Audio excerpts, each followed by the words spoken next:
أعوذ بالله من الشيطان الرجيم بسم الله الرحمن الرحيم. Dear children, Assalamu alaikum. Yesterday we read Porus and his elephant, the poem. प्यारे बच्चों, आज हम उसके सवाल करने जा रहे हैं. Today our topic is textbook question of Porus and his elephant. तो सबसे पहला सवाल है हमारा question number 1. How did elephant save the life of Porus? कैसे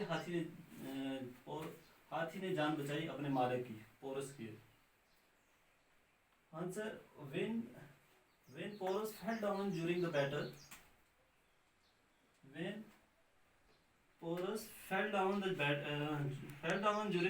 the elephant leaned over him as his shield to save him from blows or arrows. यानी कहता है कि जब पोरस अपने हाथी से गिर गया लड़ाई में, leaned over him as his shield to save him from blows, उसको कमान और तीर से कैसे उसकी जान बचाई. Then he lifted Porus with his mighty trunk. तब उसने क्या किया, अपने मालिक को अपने ताकतवर सूंड में उठाया और ले गया him to a safe place, एक सेफ मकामात पर, सेफ जगह पर, यानी एक महफूज जगह पर. क्वेश्चन नंबर 2 है, what does the poet means by, यानी शायर का क्या मतलब है इससे, इस शेर का, इस सतंजे का क्या मतलब है. These dumb things that but cry in pains, they too can love for God made them so. यानी वो चीज़ जो चला सकती है, सिर्फ ये चीज़ सिर्फ चला सकती है और हाम सकती है, यानी वो भी कर सकती है प्यार. for God made them so, क्योंकि खुदा ने उसे भी बनाया है ऐसा. आंसर इसका है, इस सतंजे का हम ट्रांसलेट करेंगे. Here the poet means to say that the animals who can't speak can also love. यानी शायर का मतलब है कि जो जानवर बोल नहीं सकता या मोहब्बत can also love, मोहब्बत भी कर सकता है अगर बोल नहीं सकता. They can't cry in pain only, वो सिर्फ चला और हाम सकता है. Though they can't express their feeling through words, यानी वो अपने जज्बात का इज़हार अगर अल्फाज से नहीं कर सकता. Yet they too can do anything in their love, यानी वो भी मोहब्बत कर सकता है किसी चीज़ से, किसी से प्यार. Perhaps God has made them to be loving, खुदा ने भी उसे ऐसा बनाया है ऐसे. Question number 3, write the story told in the poem in your own words. Question number 3 में कहता है कि ये कहानी, इस नज़म की कहानी अपने अल्फाज में लिखो. लिखेंगे, one day, एक दिन क्या हुआ. The brave king Porus went to meet his enemy.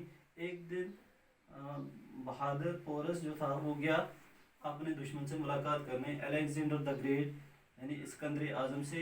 Eight the bank of the river Jhelum, यानी वैसी झेलम के किनारे पर, दरिया पर. ही टूक हिज एलिफेंट विद हिम, यानी उसने अपना हाथी साथ में लिया. The elephant was very loyal to his master. Porus was very proud of his mighty army.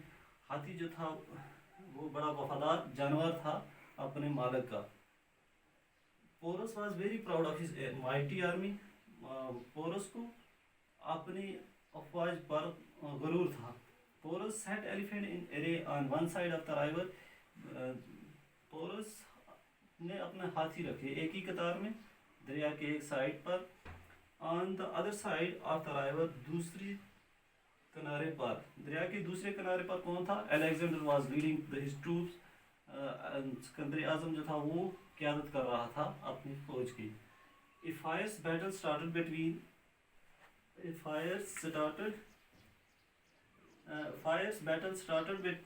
their armies, यानी दोनों फौज के दरमियान लड़ाई हुई.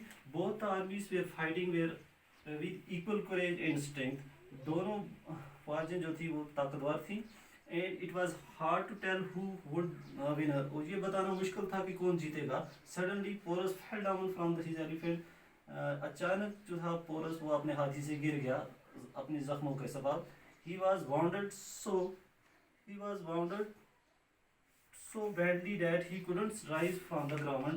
यानी वो जख्मी था, जख्मों के सबब वो हाथी पर सवार नहीं हो सकता था.